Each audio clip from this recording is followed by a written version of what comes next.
Okay, so this week we have a bunch of gaming news to cover, from Ubisoft's second forward to the first reveal of Xbox Series S and Series X, and a bit of other gaming news. Hey, what is happening, guys? This is Orca from Orca's Gaming Corner and welcome to another week of gaming news.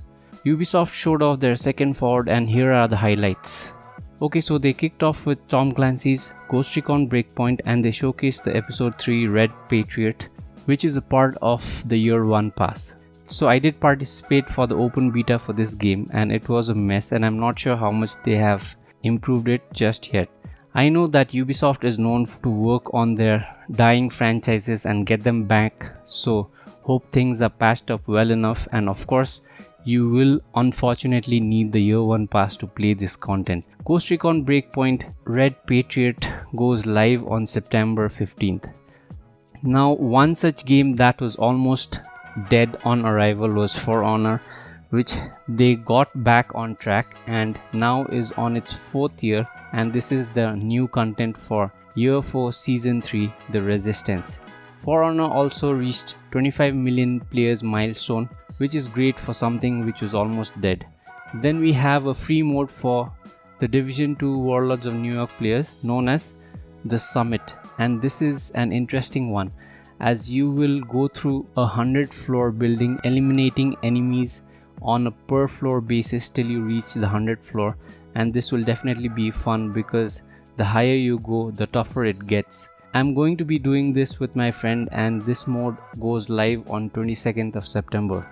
Now the show till this time only showed off the updates of their current games, and after that they moved on to new game reveals and some gameplay which was interesting.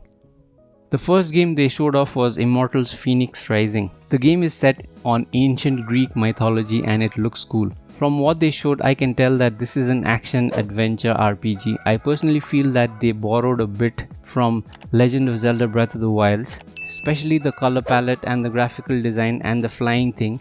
But hey, borrowing goes on in this industry and it's also okay to do it as long as you have some unique features of your own that plays well.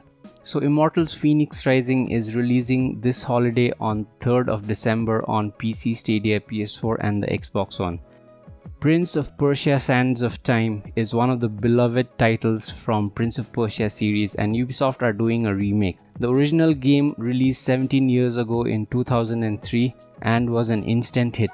The remake is being done by Ubisoft Pune and Ubisoft Mumbai, which is great and all that, but the main issue is that the graphics of the game does not look like something from the year 2020, or considering the fact that the remake will release on January of 2021, it looks worse. So of course the fans were mad about this. Ubisoft later explained that it was an artistic choice. Come on, there are indie games that look better than this, and also what is the point of a remake if it cannot enhance the visuals? Even I felt a bit bad that one of my favorite titles is being remade and it looks like it's from the 2010 era, but at least they are doing it, so in a way it is good to see the franchise being brought back to life. Who knows, maybe they will do a new Prince of Persia title in the coming years. Then they showed Riders Republic, and this is a massive multiplayer sports title where you can do bike rides, skiing, roller skating, gliding and much more. I have not played a sports title for a very long time and I might just give this one a shot. This is basically the Winter X games of video games and looks absolutely fantastic. After that, they ended the show with an extended gameplay of Immortals Phoenix Rising. Microsoft revealed the prices of their new Xbox consoles, and the Xbox Series S will be around $300 and its bigger brother, the Series X, will be $500. Now if you guys want to watch the coverage in detail, I have already done a video which you can find on the top right hand corner of the screen. Also, the best part about the reveal is that for those of you who live in these specific countries, in the list there is something called Xbox All Access, and that allows you to get one of these consoles for a monthly subscription of just around $25 for the Series S and $35 for the Series X for 2 years, and you also get a subscription of Xbox Game Pass Ultimate, which now also has EA Play for the next 2 years. Wow, that is insane value. The only problem I see is that we don't know how well these consoles will perform. For example, the Xbox One released at $500 while the PS4 released at $400, and the Xbox One was also weaker than the PS4 and could not do normal full HD or 1080p gaming in most of the games. So I usually find it hard to believe that these consoles will do exactly what they say, because come on, a 4 teraflop machine, the Series S can do 1440p at 120 fps, which is what the marketing says. I feel it's more of a 1080p 120 fps or 1440p 60 fps and very rarely 1440p 120 fps thing. It's like Nvidia saying the RTX 3080 is 100% faster than the RTX 2080, and that is bullshit. Maybe it is in a handful of titles, but in 90% of the games it's like 50 to 60% faster, and so you should not believe the marketing bullshit that these companies throw at us. I know PAX Online is going on, and I'll talk about it in another episode next week as it ends on September of 28th. Now let's talk about some other news. There may be a new 4K Nintendo Switch Pro launching this holiday or early next year, as Nintendo sure does not want to miss out on the 4K gaming console market. These are just rumors, so take it with a pinch of salt, but the word is that Nintendo is in talks with its third-party developers to prepare for 4K port of their games. Now it looks like everyone wants a pie of the mainstream console market, and if Nintendo come in at an affordable price, then they could give the Series S a run for its money, because surely they have better titles than Xbox and Sony.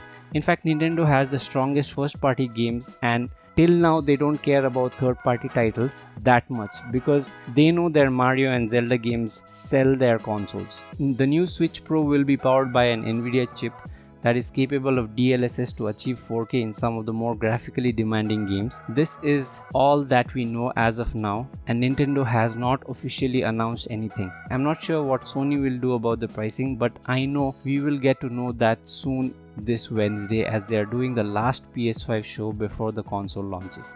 Okay, with that we come to the end of this week's news video. Like, share and subscribe to my channel, Orcus Gaming Corner. I know the Ghost of Tsushima review has been a while. It will be completed pretty soon, and guess what happened this weekend?